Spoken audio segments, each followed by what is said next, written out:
방금 터진 일이 있습니다. 예멘 후티 반군이 이스라엘을 향해 미사일을 쐈습니다. 이란 전쟁에 공식 참전한 겁니다.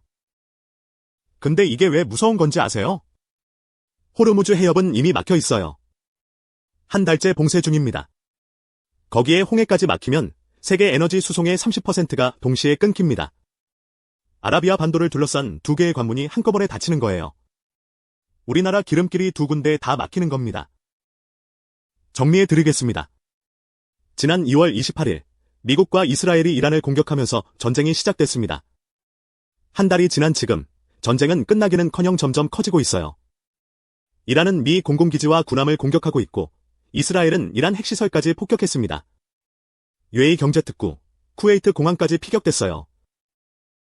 이란에는 저항의 축기라는 게 있습니다. 쉽게 말하면 이란이 돈과 무기를 대주는 동맹 세력이에요. 중동 곳곳에 퍼져 있습니다. 레바논의 헤즈볼라, 이라크 시아파 민병대, 그리고 예멘의 후티 반군. 이 중에서 헤즈볼라와 이라크 민병대는 전쟁 터지자마자 이란 편에서 싸웠습니다. 미군 기지를 공격하고 이스라엘에 로켓을 쐈어요.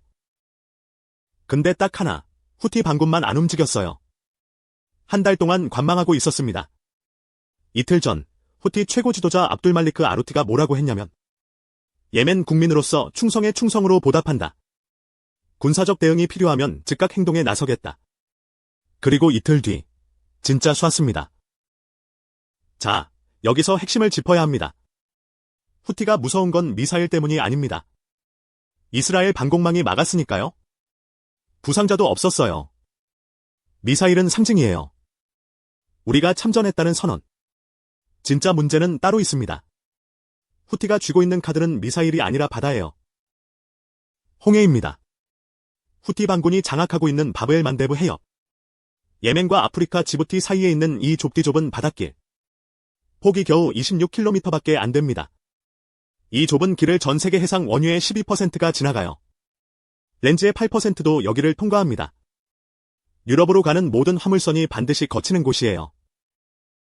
숫자 하나만 보시죠. 호르무즈 해협, 세계 원유 수송의 20%. 하루에 2천만 배럴이 지나갑니다. 바브엘 만데브 해협, 12%. 하루 600만에서 700만 배럴. 이 둘이 동시에 막히면 세계 에너지의 3분의 1이 한꺼번에 끊기는 겁니다. 후티 정치국 고위위원 알부카이트가 뭐라고 했냐? 해상 봉쇄는 우리의 옵션 중 하나다. 침략국 소속 선박을 구체적으로 표적 삼겠다. 전략적 조치로서 이란의 대결을 지원하겠다. 옵션이라는 게 아니라 이미 예고를 한 겁니다. 후티가 허풍이라고요? 말만 한다고요? 2023년을 기억하시죠? 가자 전쟁 때 하마스 지원한다면서 홍해 상선을 공격했습니다. 몇 번인 줄 아세요? 2년 동안 100번이 넘습니다. 60개국 이상의 선박이 피해를 봤어요. 2025년 7월에는 화물선 2척을 아예 침몰시켰습니다.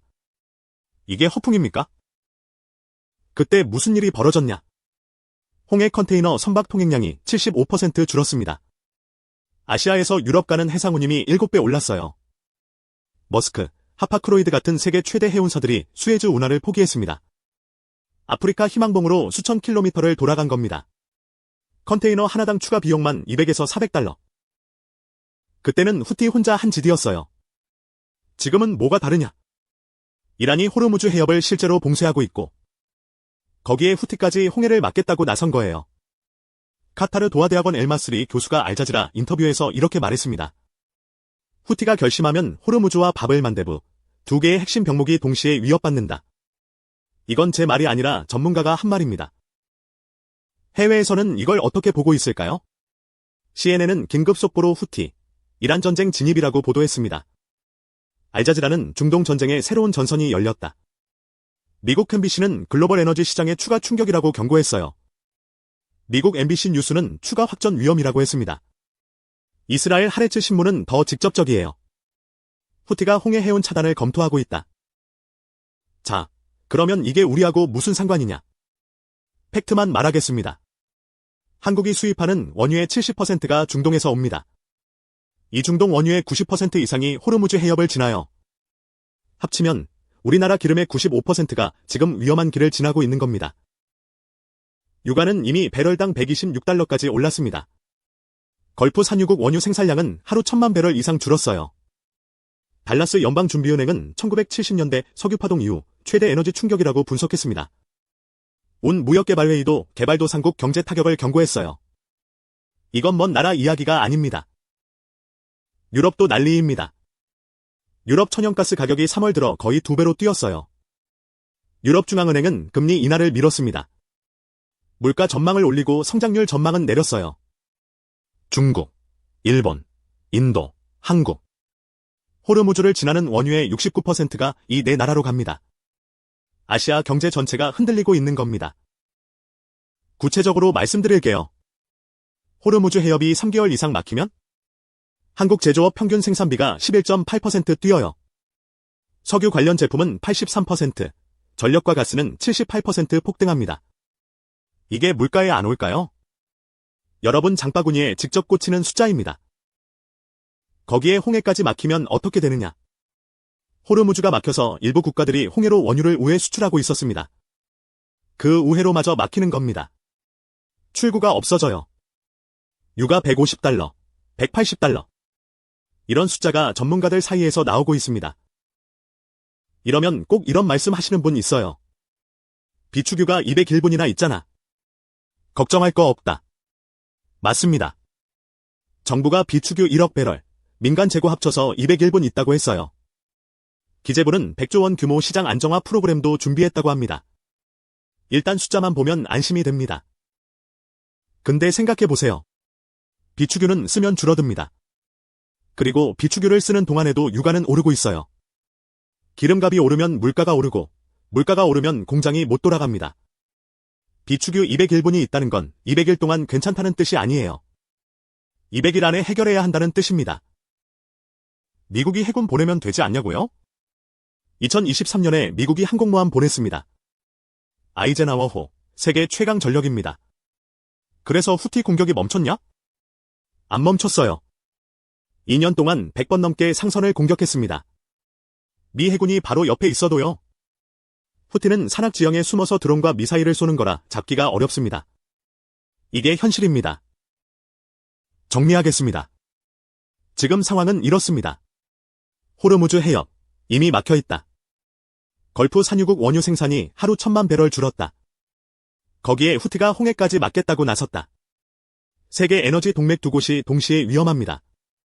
IEA는 이번 사태를 역사상 최대의 글로벌 에너지 안보 위기라고 했습니다.